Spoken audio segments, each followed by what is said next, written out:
हमारे माननीय सांसद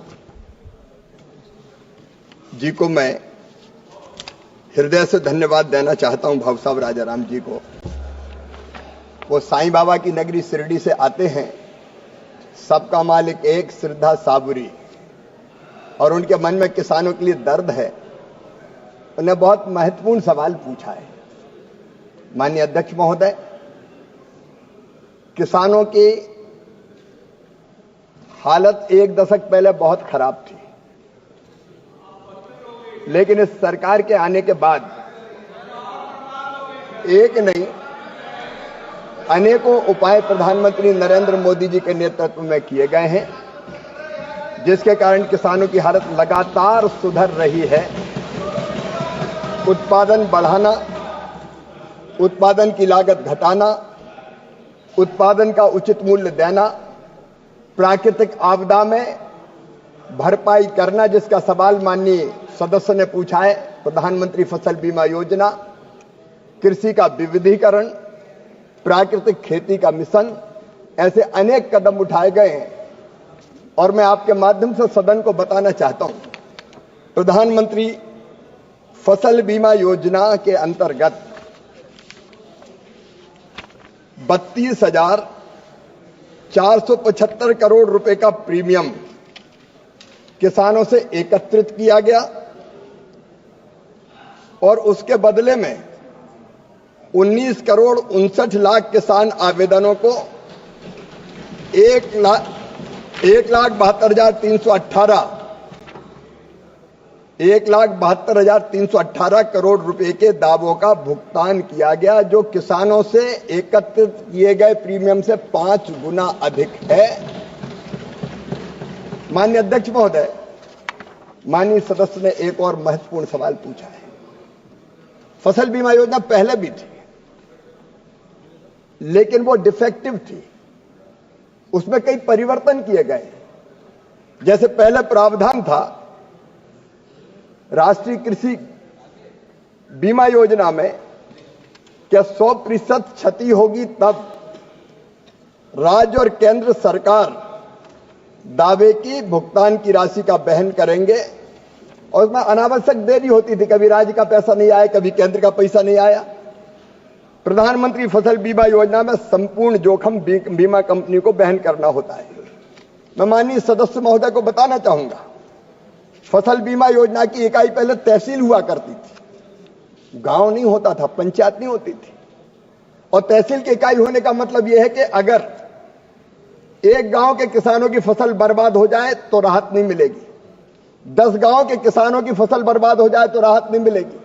जब पूरी तहसील के किसानों की फसल बर्बाद होगी तब राहत मिलेगी। मतलब एक गांव 10 गांव के किसानों की फसल खराब हो तो वो भगवान से प्रार्थना करे कि सबकी खराब हो जाए तो हमें राहत मिलेगी। प्रधानमंत्री जी के नेतृत्व में यह फैसला किया कि प्रधानमंत्री फसल बीमा योजना में बीमा की इकाई ग्राम पंचायत को बना दिया गया, गांव को बना दिया गया, ताकि गांव में नुकसान हो तो दावा मिल जाए। माननीय अध्यक्ष महोदय, पहले ऋणी किसान आवश्यक रूप से फसल बीमा योजना उनको करवाना पड़ता था, आवश्यक थी उनके लिए। अब ये ऋणी हो चाहे गैर ऋणी हो, उनको स्वैच्छिक कर दी गई है, उनकी मर्जी, वो कराए चाहे ना कराए। और स्थानीय आपदा पहले सम्मिलित नहीं थी, अब स्थानीय आपदा को भी सम्मिलित करने का इसमें प्रावधान माननीय अध्यक्ष महोदय किया गया है।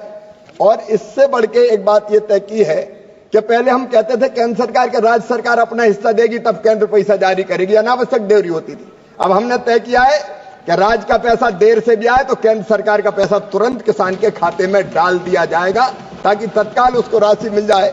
और एक प्रावधान और माननीय सदस्य महोदय, मैं उनको बताना चाहता हूं,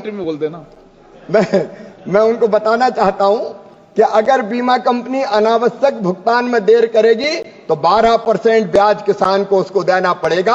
अनेकों ऐसे उपाय किए गए माननीय अध्यक्ष महोदय। ओके, माननीय सदस्य सप्लीमेंट्री। मेरी दूसरी सप्लीमेंट्री किसानों के वित्तीय सहायता बची नहीं सप्लीमेंट्री, कोई पूछ लो आप। हाँ सर, उनकी आर्थिक किसानों की जो आर्थिक स्थिति है से संबंधित है। एनसीआरबी की रिपोर्ट के अनुसार देश के कृषि क्षेत्र से जुड़े अनेक लोगों ने आत्महत्या की है। इसमें विशेषकर महाराष्ट्र राज्य के किसानों की स्थिति तो बहुत ही बदतर है। किसानों को मजबूर आत्महत्या करनी पड़ती है। आपका प्रश्न क्या है? इसलिए मैं आपके माध्यम से माननीय मंत्री महोदय से जानना चाहूंगा कि किसानों को वित्तीय सहायता की आवश्यकता न हो और वो आत्मनिर्भर बन सके, इसके लिए केंद्र सरकार ने किसानों को उनकी फसल का वाजिब मूल्य दिलवाने, कर्ज की समस्या के निजात दिलाने, फसल को कीट और रोगों से बचाने, बीज और उर्वरकों की कम कीमतें सुनिश्चित किए आप तो जाने। इतना लंबा प्रश्न पूछ रहे हो कि पूरी डिबेट हो जाएगी। माननीय मंत्री जी, आप तो शॉर्ट बता दो सब योजना पर। ठीक है। माननीय अध्यक्ष महोदय, किसान हितैषी सांसद हैं, मैं उनको धन्यवाद देता हूं। बड़ा व्यापक प्रश्न उन्होंने पूछा है। आप व्यापक जवाब मत देना, लेकिन अब प्रश्न व्यापक है माननीय अध्यक्ष महोदय, तो मैं क्या कर सकता और हूं? माननीय सदस्य बहुत सारे उनने पूछा है तो इतनी योजनाएं माननीय अध्यक्ष महोदय, प्रधानमंत्री किसान सम्मान निधि, इसलिए कि छोटे किसान को दिक्कत ना हो कृषि आदानों को देने में, किसान क्रेडिट की राशि अभी तो 3 लाख से बढ़ा के 5 लाख रुपया कर दी गई, ताकि प्राइवेट किसी हमारे व्यापारी से जाके उनको पैसा ना लेना पड़े। उर्वरक सब्सिडी माननीय अध्यक्ष महोदय, मैं बधाई दूंगा प्रधानमंत्री नरेंद्र मोदी जी को, 1,95,000 करोड़ रुपया फर्टिलाइजर की सब्सिडी किसानों को देने का काम इस सरकार ने किया है। प्रधानमंत्री फसल बीमा योजना का विवरण मैंने अभी यह माननीय अध्यक्ष महोदय दिया है। सूक्ष्म सिंचाई योजना है, नए उन्नत बीज हम आईसीआर के माध्यम से तैयार करके किसानों को देने का प्रयास कर रहे हैं। कृषि का मैकेनाइजेशन है, जब नुकसान हो जाए तो उसकी भरपाई का प्रावधान है। कृषि का विविधीकरण है, फलों की खेती, फूलों की खेती, सब्जियों की खेती, औषधि खेती, मसालों की खेती, पशुपालन, मछली पालन, मधुमक्खी पालन, कृषि वानिकी, इतने काम किए हैं कि आज किसान की हालत लगातार ठीक होती चली जा रही है। और मैं माननीय आपके माध्यम से माननीय सदस्य को आश्वस्त करना चाहता हूं, मोदी जी के नेतृत्व में किसानों की हालत ठीक करने में यह सरकार कोई कसर नहीं छोड़ेगी। और अब माननीय अध्यक्ष महोदय, मैं भी आज से ग्रस्त आश्रम से वानप्रस्थ आश्रम में जा रहा हूं। आज मेरे बेटों की शादी का रिसेप्शन है, सबको मैंने निमंत्रित किया है। कल से मैं वानप्रस्थी हो जाऊंगा और पूरा समय किसानों की सेवा में लगाऊंगा, क्योंकि उनकी सेवा ही मेरे लिए भगवान की पूजा है। उन्होंने तो धन्यवाद दिया है, मैं उनको हृदय से धन्यवाद देता हूं। जब नेता विजनरी होता है तो फिर पूरी व्यवस्थाएं बदलती है। प्रधानमंत्री जी ने सूखाग्रस्त या जल संकट जिन जिलों में था, जिन गांव में था, उस दर्द को पहचाना और उस दर्द को पहचान कर अनेकों उपाय किए। एक खेत का पानी खेत में, गांव का पानी गांव में, अनेकों जल संरचनाएं बनाने के अभियान चले। पिछले दिनों अमृत सरोवर, 50,000 से ज्यादा अमृत सरोवर बनाए गए ताकि भूजल का स्तर ऊपर उठे। और माननीय अध्यक्ष महोदय, पर ड्रॉप मोर क्रॉप, हर एक पानी की बूंद का ठीक ढंग से उपयोग हो, इसके लिए सूक्ष्म सिंचाई योजना बनाई गई। और उसके कारण मुझे बताते हुए प्रसन्नता है माननीय अध्यक्ष महोदय, पर ड्रॉप मोर क्रॉप के अंतर्गत ये दो अभी लगभग 96,97,000 हेक्टेयर क्षेत्र को कवर किया गया है। और इसके कारण 70% पानी कम से कम बचता है माननीय अध्यक्ष महोदय, क्योंकि ड्रिप और स्प्रिंकलर से जब हम सिंचाई करते हैं तो नहरों की सिंचाई में या नालियां बना के जो पानी देते हैं उसमें पानी का अपव्यय बहुत होता है। ये पानी बचता है तो कम पानी में ज्यादा सिंचाई होती है। जैसा माननीय सदस्य महोदय कह रहे थे कि नदी जोड़ो रिवर लिंकिंग जैसी योजनाएं वो बनाई जा रही है। और इस योजना के अंतर्गत जो हमारे छोटे किसान हैं, सीमांत किसान और छोटे किसान, उनको 55% सब्सिडी दी जाती है कुल लागत की, और अन्य किसानों को 45% सब्सिडी दी जाती है। माननीय अध्यक्ष महोदय, इस योजना से छोटे लघु और सीमांत किसानों को भी काफी लाभ हो रहा है और पानी भी बचाया जा रहा है।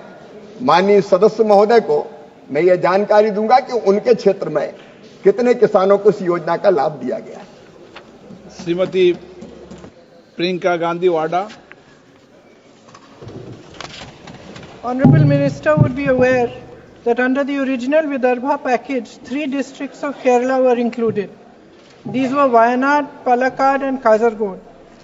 Would the Minister be pleased to state the achievements of this package in the 3 districts whether the ministry will be making a special review on Wayanad, keeping in mind the massive setbacks faced by farmers due to the disaster that they faced in 2024. Further, whether the ministry is informed of the massive difficulties of the rubber farmers in Kerala and is considering inclusion of rubber in the MSP list. And whether the ministry has any plans regarding the volatility of spice prices. अध्यक्ष महोदय जी, मंत्री महोदय जी ने बहुत उल्लेख किया कि प्रधानमंत्री जी की किसानों की प्रति कितनी हमदर्दी है।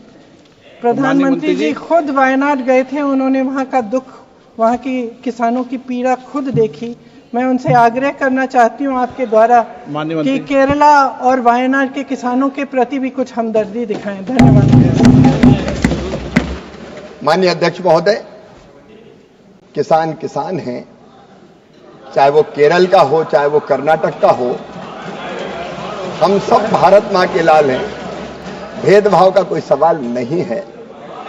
मैं ये निवेदन करना चाहता हूं कि जब ऐसी प्राकृतिक आपदाएं आती है तो हर एक राज्य को एसडीआरएफ के तहत केंद्र सरकार राशि आवंटित करती है, प्लानिंग कमीशन अनुशंसा करता है उसके अनुसार, और उसमें 75% हिस्सा केंद्र का होता है, 25% जो राशि होती है वो राज्य की होती है, और जब ऐसी प्राकृतिक आपदा आती है तो उस राशि का राज्य उपयोग करते हैं। लेकिन बावजूद इसके अगर कोई बड़ी प्राकृतिक आपदा अगर आती है तो फिर केंद्र सरकार भी विशेष टीम भेजती है। पिछले दिनों माननीय अध्यक्ष महोदय, जब आंध्र में तेलंगाना में दिक्कत हुई थी, अत्यंत वर्षा के कारण बाढ़ की स्थिति पैदा हुई थी, केंद्रीय टीम गई थी, मैं स्वयं भी गया था माननीय अध्यक्ष महोदय। वहां हमने स्थिति का आकलन किया था, केंद्रीय टीम ने उसकी रिपोर्ट भी सबमिट की थी, और उसके आधार पर फिर एनडीआरएफ के तहत और राशि राज्य सरकारों को निर्गत की जाती है। माननीय सदस्य ने बहुत महत्वपूर्ण सवाल पूछा, मैं जानकारी देना चाहता हूं कि केरल को भी एनडीआरएफ के तहत विशेष रूप से 138 करोड़ रुपए की राशि उपलब्ध कराई गई है, और मैं आश्वस्त करना चाहता हूं आपके माध्यम से माननीय सदस्य को कि बिना किसी भेदभाव के कहीं अगर संकट आएगा तो केंद्र सरकार राज्य सरकार के साथ खड़ी रहेगी, चाहे वो केरल हो, अन्य राज्य हो। उन्होंने भी मसालों की बात पूछी, मैं उनको बताना चाहता हूं, पिछले दिनों रेड चिली के दाम कम हो गए थे माननीय अध्यक्ष महोदय। मिर्ची भी मसालों में आती है। आंध्र के मुख्यमंत्री आए, हमने तुरंत फैसला किया कि रेड चिली 11,000 रुपया प्रति क्विंटल के माध्यम से खरीदी जाएगी, और हमने यहां से आदेश जारी किए। आपने अलग अलग किसानों को पूछा, मैं सुपारी उत्पादक किसानों के बीच कर्नाटक गया, कर्नाटक के मित्र यहां बैठे होंगे, वहां एक भयानक बीमारी के कारण वो पेड़ नष्ट हो गए थे। हमने एक स्पेशल पैकेज उसके लिए स्वीकृत करने का काम किया। माननीय अध्यक्ष महोदय, जहां भी प्राकृतिक आपदा से किसानों पर संकट आएगा, वो देश के किसी राज्य के किसानों, किसी गांव के किसानों, उनके साथ भारत सरकार सदैव खड़ी रहेगी। कोई भेदभाव नहीं होगा, question number 242 doctor D Purandarshri. Question number 242 कल कृषि कल्याण पर चर्चा है, पूरी डिटेल। बैठिए। कृषि कल्याण पर चर्चा है पूरी समय, आप उस समय बोलना। माननीय मंत्री